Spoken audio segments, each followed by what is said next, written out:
Hello and welcome back to 555, 5 games in 5 minutes on day 5. We pick 5 games a month that you should keep your eyes on in the coming month. In addition, we choose 5 from the previous month that deserve recognition.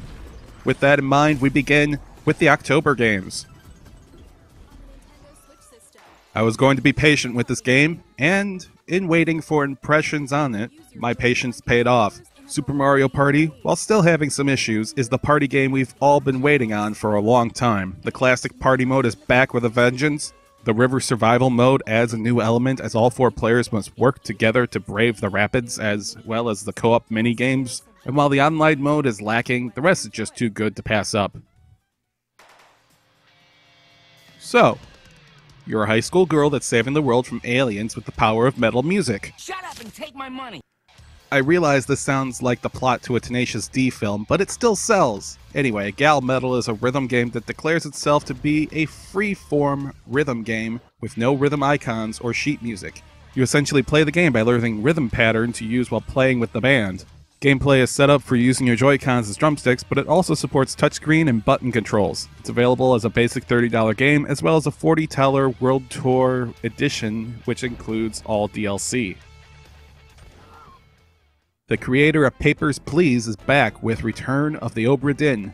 The latest opus from Lucas Pope sees the player aboard an East India Company ghost ship as you work to deduce how the crew was killed. The game was designed using Unity to create a 1-bit aesthetic similar to early Macintosh games, a style that Pope has been experimenting with since the release of Papers, Please, and he used freeze frames for flashbacks to the death scenes. Available on PC through places like Steam and GOG.com. Seems like every month there is a list of games being ported onto the Switch. And part of it is, well, there is. And the other part is that they are selling well on the system. So here are a few more games of various sizes that were ported over in October. In order of release, we have Shinin Multimedia's Art of Balance, Drinkbox Studios' Guacamelee Super Turbo Championship Edition, Ubisoft Montreal's Child of Light, Sega's Valkyria Chronicles, From Software's Dark Souls Remastered, and Windjammers from Data East by way of .emu. We don't want to kill any of you, but trust me, we will. Wake them up a little! I debated putting this one on the list for ethical reasons. However, in the end, it is still a good game. So here it is, the sequel to one of the best games of the last decade. Red Dead Redemption 2 returns to the Old West as the Vanderlyn gang tries to evade the Pinkerton Detective Agency. You play as Arthur Morgan, a lieutenant in the gang and ally of a young John Marston, as you work several jobs in order to keep the gang afloat for one final heist. The game's really good, so I do recommend trying it, but only doing so either buying it on sale or used.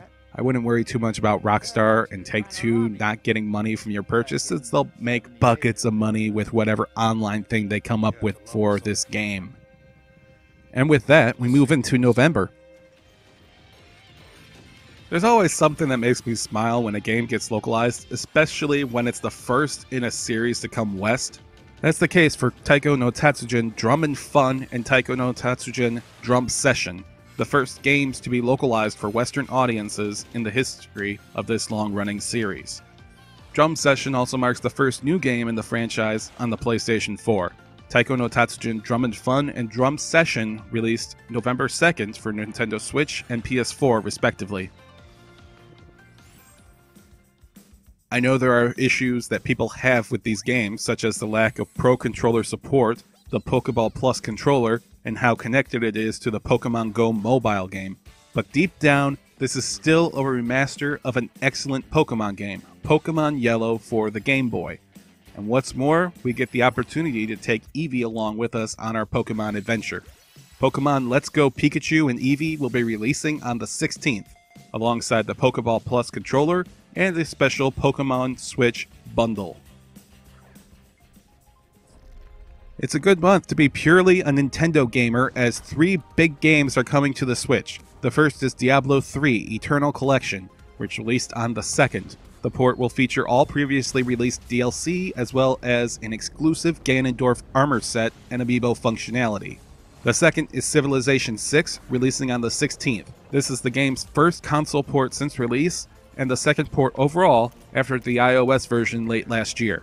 Finally, the free-to-play Warframe releasing on the 20th. The port is being handled by Panic Button, the same studio that did great work on Switch ports of Doom and Wolfenstein 2: The New Colossus.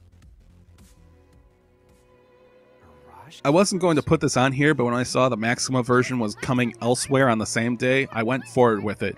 World of Final Fantasy was originally released in 2016, having players take control of protagonists Rain and Lan as they team up with heroes and monsters from the Final Fantasy franchise in unique turn-based combat. This week, the game will have a Maxima upgrade coming to all platforms and released on, as well as the full game releasing digitally on the Nintendo Switch. This new version will bring in new heroes and monsters, as well as allow Rain and Lan to fight as champions.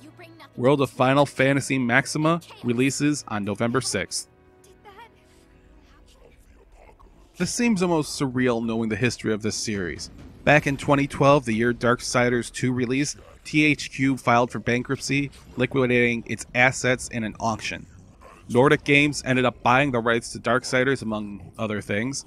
And you flash forward to 2018 and even more business acquisitions and a name change, we are on the precipice of Darksiders III, published by THQ Nordic, but still THQ.